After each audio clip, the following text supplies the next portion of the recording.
අද සුපුරුදු පරිදි කුක් විත් ඩොග් සමග ඔබත් එක්ක. තිලානි අද මොනවද මේ ගෙනල්ලා තියෙන්නේ? අදත් ඩොක්ටර් අල වර්ගයක් නේද? මම හිතන්නේ රාජාල. අද රාජාල වලින් රස කෑමක් හදන්න තමයි යන්නේ නේ? මං හිතන්නේ ඩොක්ටර් මේ පැහැදිලි කරයි අලවල තියෙන ගුණ ගැන නේද රාජාල? ඔව් රාජාල දැක්කම මේ මට ගුණ ගොඩක් මතක් වුණා. මට ඇත්තටම හරි සතුටුයි ඔයා මෙහෙම මේ කෑමක් මේ අපේ ප්‍රේක්ෂකයන්ට කියලා දෙන එක ගැන. මොකද මේ රාජාල කියලා කියන්නේ දැන් අපි ගොඩක් වෙලාවල් වලට අපිට ටිකක් නුපුරුදුයි වගේ.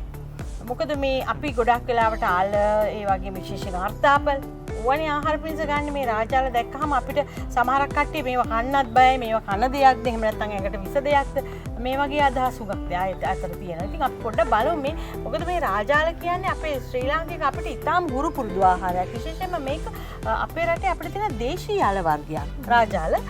මේකේ පාටින්ම දැන් ඕගොල්ලන්ට පේනවා මේක ලස්සන දම් පාටක් තියෙන අල වර්ගයක්. මොකද මේ අල වර්ග වලට මේ පාට ඇවිල්ලා තියෙන ඒ වගේ තියෙන විශේෂ වර්ණක නිසා. මේ වර්ණක නිසා තමයි ස්වභාවික වර්ණක මේවා. කොහෙන්වත් අපි බාහිරින් පාට දාලා හදපු දෙයක් නෙවෙයි. මේ වර්ණක නිසා තමයි ඒවට ආහාරමය ගුණයන්ට වඩා ඖෂධීය ගුණයන් හම්බෙලා තියෙන්නේ. මම හැමදාම කතා කරනවා විශේෂයෙන්ම ශාකවල තියෙන මේ වර්ණක. මේ ශාකවල වර්ණක ගත්තාම ඒව ඇත්තටම ආහාර නෙවෙයි ඒවා ඖෂධ කියලා කියන්න පුළුවන්. විශේෂයෙන්ම මේ වගේ තමයි අපි කතා කරන ඇන්ටිඔක්සිඩන්ට් නැත්නම් ප්‍රතිඔක්සිකාරක ගුණ හම්බ වෙන්නේ. දැන් මේ රාජාල ගත්තාම මේ විවිධාකාර ප්‍රතිඔක්සිකාරක වලින් මේක පිරීලා. අපි කියනවා ෆ්ලේවනොයිඩ් තියෙනවා ඒ වගේම විවිධාකාර වෙනත් රසායනික ද්‍රව්‍ය ප්‍රතිඔක්සිකාරක හැටියට ක්‍රියාත්මක වන දේවල් මේකේ තියෙනවා. ඒ වගේ මේක අපේ ශරීරයට ඉතාම හොඳ ශක්තිය ගෙන දෙන ආහාරයක්. මම දන්නවා අපි අපේ කලින් ආදි මුතුන් මිත්තෝ තමන්ගේ කැත්තේ උදැල්ලේ වැඩ කරනකොට කුඹුරේ වැඩ කරනකොට මේ අලබතල කාලා තමයි ඒගොල්ලන් තමන්ට අවශ්‍ය ශක්තිය ලබා ගත්තේ. ඉතින් අපි ඒවා අද අපිටත් පුරුදු කරගන්නවා නම් ගොඩක් රෝග වලින් මිදෙන්න මම හිතන්නේ වෛද්‍යතුමියනි මේ ගොඩක් අය දන්නේ මේ අල කනවා පොල් එක්ක තම්බලා කන එක විතරයි. ඔව් මං හිතන්නේ මේ තිලානේ ඒක තමයි මමත් බැලුවේ. ඔයත් මේ පොල් එක්ක මම අද හදන්න යන්නේ රොටියක්. මේ රාජාල රොටියක්. රාජාල වලින් රොටියක්. ඒ කියන්නේ අපි සාමාන්‍ය කන පොල් රොටියක්. මම මේ සඳහා භාවිතා කරලා තියෙනවා මේ පාම් පිටි. මේකට ඩොක්ටර් අවශ්‍ය නම් ආට පිටි උනත් පාවිච්චි කරන්න පුළුවන්. ඒ වගේම අවශ්‍යයට කුරක්කම් පිටි ටිකක් පාම් පිටි එක්ක හෝ ආට පිටි එක්ක කලවම් කරලා ගන්නත් පුළුවන්. අනිකරම කුරක්කම් පිටි ගන්න බෑ නේද? ගන්නත් පුළුවන්. අර සමහර වෙලාවට කුරක්කම් වලයි අලයි එකට තද වෙන ගතිය අඩුයිනේ මේ බැදෙන්නේ නැහැ එකට. රසයේ වෙනසකුත් වෙන්නේ. ඒ නිසා මේ පාම් පිටිත් හරි ආට පිටි කරනවා නම් වැඩි හොඳයි. ඒ වගේ මම මේකට පොල් භාවිතා කරලා තියෙනවා මේ ලුණු ස්වල්පයයි. මේ අල මම රාජාල අරගෙන පොතු ඇරලා තම්බලා තියෙනවා. මේක ස්ටීමර් එක මේ ප්‍රෙෂර් කුකර් එකක දාන්න අවශ්‍ය නැහැ. සාමාන්‍ය විදියට තම්බන්න පුළුවන්. විනාඩි 15ක් 20ක් යනකොට තම්බ ගන්න පුළුවන්. ප්‍රෙෂර් කුකර් එකට දැම්මත් මචං දැම්මොත් ඔව් තම්බිලා වැඩි වෙලා මේක ඉක්මනට බෙරි වෙන්න බලනවා. මම කොයිකටත් මේ අලයක් අරගෙන ආවා මේ සමහරු දැකලා නැහැනේ අඳුරන්නේ නැති නිසා. ඔව් මේ රාජාලේ ටිකක් මේ ප්‍රමාණයෙන් ලොකුයි. එන්නේ ඒ අලවල හැටි මේක කැපුවාම මැද ලස්සන දම් පාටට තියෙනවා. ඕක තිලානේ අත එහෙම කසන්නේ නෑ නේද මේ සුදු නෑ දැන් මේක කපලා පොතු ඇරලා එහෙමම ලුණු වතුර ටිකකට දැම්මහම මේ සෙවල ගතිය පොඩ්ඩක් තියෙනවා ඒක නැති වෙනවා. ඒ ගොඩක් කට්ටිය ඔය අපේ දේශීය අල වර්ග ගැන කතා කරනකොට සමහරක් අය අහනවා දැන් ඒවා අත කසනවද නැත්නම් එහෙම දේවල් ගොඩක් අයට ප්‍රශ්නයක් වෙන්න පුළුවන්. ඒකයි. මෙහෙම කපලා මේ පොත්ත මේ වගේ සුද්ධ කරලා මේ මෙහෙම නිකම්ම පොත්ත යනවා මේ. සුද්ධ කරලා කෑලි කපලා අර සාමාන්‍ය අල තම්බන විදිහට තම්බ ගන්න පුළුවන්. මේක ඇත්තට විටාම් පෝෂ්‍යදායක ආහාරයක් වෙනවනේ. අල විතරක් නෙමෙයි අපි ඒකට පාම් පිටි, පොල්, ඒ වගේම ලුණු මේවා දැම්මහම මේ අපිට අවශ්‍ය අමතර පෝෂණය මේවෙනුත් හම්බ වෙනවා. ඒ කියන්නේ පාම් පිටි වලින් හම්බ වෙනවා ශරීරයට ශක්ති ජනක ආහාරයක් වෙනවා. ඒ වගේ මේකට අපි පොල් එකතු කරනවා. පොල් එකතු කරාම රසයක් එනවා. රසයක් වගේම ආහාරයට තව ගුණාත්මක භාවය වැඩි වෙනවා. නේද? මට ඉස්සෙල්ලා කියන්න අමතකුණා තියලානේ මේ රාජාල ගැන කතා කරනකොට තව කතාවක්. ඒ කියන්නේ දැන් අපිට ඕනේ පෝෂක දේවල් ගත්තාම අපි දන්නවනේ සමහර පෝෂණ ද්‍රව්‍ය අපි කරන ශුද්ධ පෝෂක. ඒ කියන්නේ ඒවා හරි ඉතාම පොඩි ප්‍රමාණයක් තමයි ශරීරයට අවශ්‍ය. ඒවා ගොඩක් වෙලාවට අපිට ආහාර මගින් ලැබෙනවා හරි අඩුයි. මේ රාජාල ගත්තාම රාජාල වලින් අපිට හම්බ වෙනවා අපේ ඇඟට පොටෑසියම්, කැල්සියම්, ඒ වගේ සමහරක් සින්ක් වගේ ශුද්ධ පෝෂක විශාල ප්‍රමාණයක් මේ රාජාල වල අඩංගු. ඉතින් එතකොට අපි ඇත්තටම අර විටමින් ಜಾති බීලා හැම ශුද්ධ පෝෂක ගන්න ඕනේ නැහැ මේ විදිහේ කෑමක් කනවා නම්. එහෙනම් අපි හදමු නේද? හදමු. මුලින්ම මේ වගේ අපි සාමාන්‍ය රොටි හදන විදිහට භාජනයක් ගන්න ඕනේ. ටිකක් ගැඹුරු එකක්. අපි සාමාන්‍ය රොටි හදන විදිහටම පොල් මම මෙතන පොල් ගන්නවා තේ කෝප්පකින් අපි පීරිසි කෝප්ප තියෙන පීරිසි කෝප්පකින් භාගයක් විතර. ඔබට ඒක අඩු වැඩි කරගන්නත් පුළුවන්. ඔව් රසට අඩු කරගන්න පුළුවන්. මේ පොල් ගන්න ප්‍රමාණයෙන් දෙගුණයක් තමයි සාමාන්‍යයෙන් පිටි ගන්න ඕනේ. සමහරු පොල් වැඩිය කන්න කැමති නෑ, සමහරු කන්න කැමති. ඒක තමයි තමන්ගේ රස සහ කැමැත්ත ඔව් අනුව අනුව තමයි ඒකට. ගොඩා ගන්න ඕනේ. දැන් මෙතන බරෙන් විතර ගත්තොත් අල කොච්චරක් විතර වගේ තියෙනවද?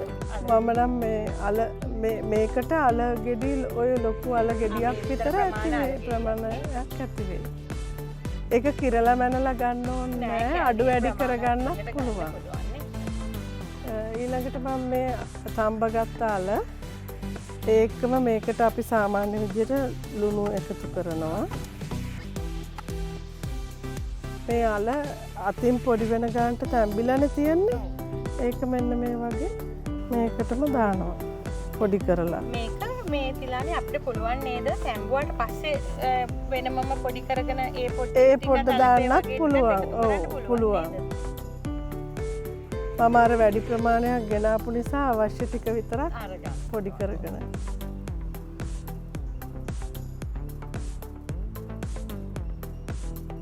ලස්සන පාටක් එනවා. හරිම ලස්සන පාට. රොටිය හැදුවට පස්සේ ડોක්ටර් සුදුයි කලවම් වුණාම ලස්සන පාටක් එනවා. කටපොට කන්න හිතෙනවා කාට වුණත් නේ ලස්සන දැක්කම ඒ හදන කෑමේ අල වැඩිපුර දැම්මම අල රස හොඳට එනවා රොටියේ. ඒ වගේම දැන් අපි ගුණයක් හුඟක් හම්බ වෙනවනේ. පුරා අලවල තිබ්බ ගුණේ ඔක්කොම අපිට හම්බ වෙනවනේ. අල වැඩිපුර එකතු කරගත්තාම නේද? ඒ අල අතින් මෙහෙම පොඩි කරනකොට හොඳට පොඩි වෙනවා. අර සාමාන්‍ය අල වගේ අතේ ඇලෙන්නේ නැහැ. එහෙම වෙන්නේ නැහැ. වෙන් වෙලා ඒකට එනවා. අපිට ලේසියෙන් පිටිත් එක්ක මික්ස් කරගන්න පුළුවන්.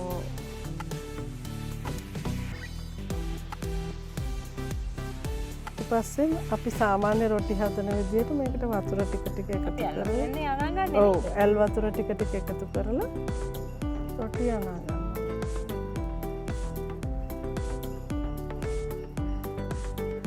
පොඩ පොඩ එකතු කරලා අනා ගන්නව නැත්නම් වතුර වැඩි ඔව් වැඩි වුණොත් දියාර වෙනවා.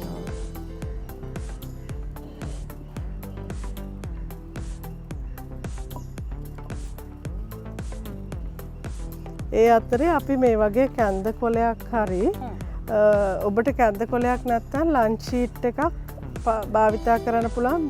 පැතලි පිඟානක් උඩ තියලා ලන්ච් ෂීට් එකක රොටිය වඩන්න පුළුවන්.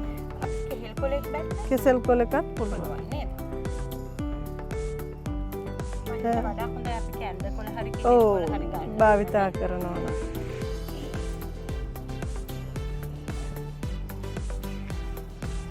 අලවන් හිතන්නේ අපේ වෙළඳපොලේ ඕන තරම් ගන්න තියෙනවා. ඔව් මේ දැන් මං හිතන්නේ සුපිරි වෙළඳසල් වලත් ලංකාවේ බහුලව මම දැක්කා. පහුගිය කාලෙම පාරවල් අයින එහෙම විකුණන්න තියෙනවා. මේක මේ ශරීරයේ අනිත් එක සිසිල් කරන අල වර්ගයක්.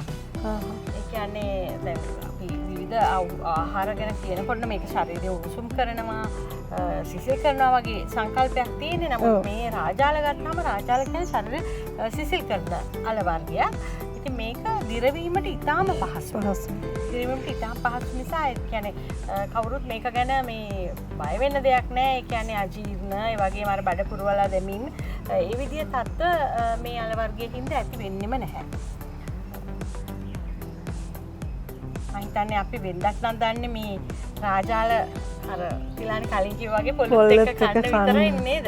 අද මම හිතන්නේ හැමෝටම පුළුවන් බලා ගන්න මේ රාජාල රොටිය කොහොමද හදන්නේ අපි ඉදිරියේදීත් ගේමු නේද ડોක්ටර් තව කෑම වර්ග. අපි ඇත්තටම මේ අපේ ප්‍රේක්ෂකයෝ නිරන්තරයෙන්ම මේ අපිත් එක්ක ඉන්නේ අපි හදන මේ පරිසරයේ තියෙන ඒගොල්ලන් දන්නේ නැති දේවල් කොහොමද අපි ආහාරයට ගන්නේ. ඒ වගේම පහසු වෙන්නේ. ඒ වගේම ડોක්ටර් මං කියන්න මේ අපිට මේ සඳහා දන්දිල අල වර්ගෙත් භාවිතා කරන්න පුළුවන්. දන්දිලත් මේ විදිහමනේ පොඩි වෙනසක් තියෙනවා.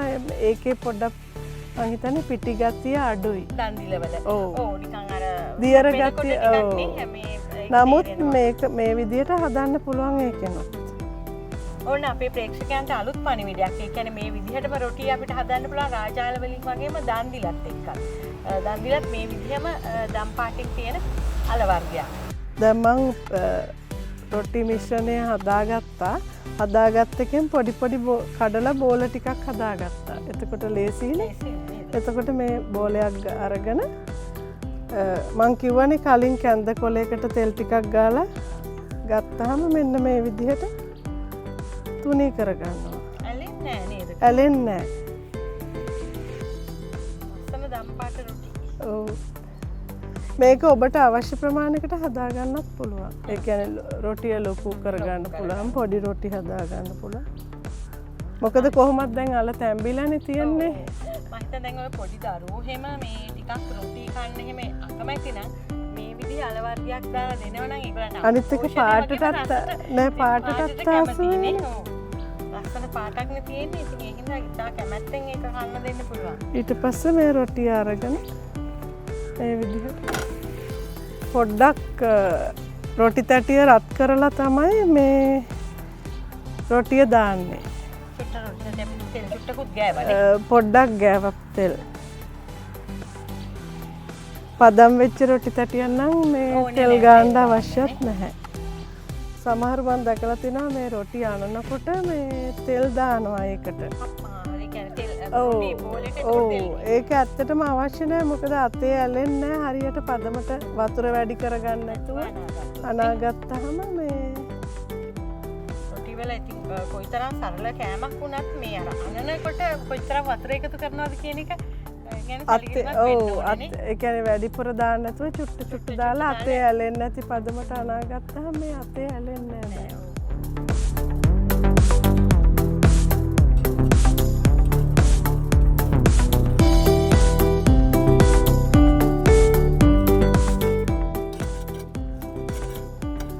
දැන් එක පැත්තක් පිච්චුනහම රොටිය අනිත් පැත්තට දානවා වගේ.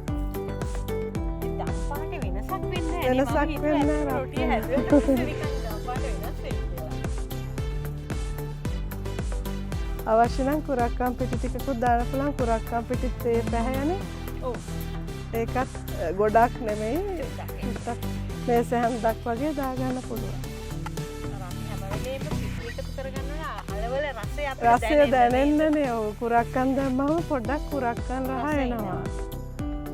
නැත්තම් අපිට අර ලූණු මිරිස් කපලා අපි සාමාන්‍ය රොටි හදන විදියට පුළුවන්. නමුත් එතකොට අර අල එකේ රසය එන්නේ නැහැ. ගින්දර අඩුවෙන් පුච්චනවා නම් තමයි හොඳ.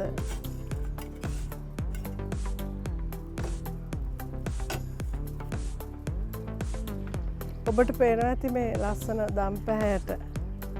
මං හිතන්නේ ડોක්ටර් මේ රොටිය පිච්චෙනකොට තද පාට තද වෙනවා. දම් පැහැ අර පාටම වගේ එනවා. අර බෝලේ හදනකොට ටිකක් දම් පාට ලා පාට අඩුයි. මේ පිච්චෙනකොට මේ පාටම එනවා. අලවල පාටම නේද?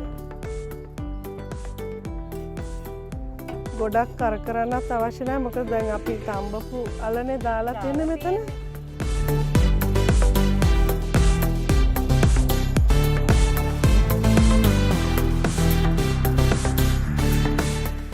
දැන් ඊළඟ රොටිය දානවා.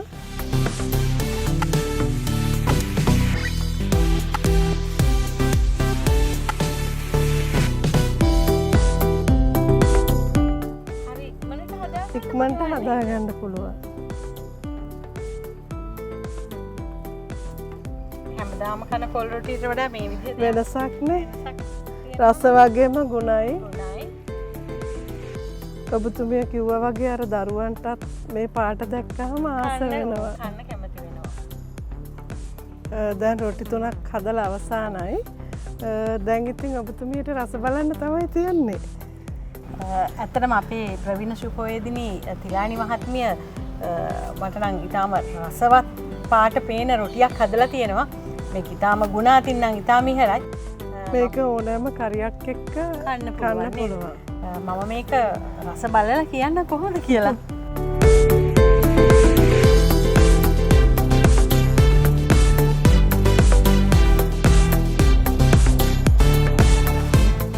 ඇත්තටම තිලානේ හරිම රසයි.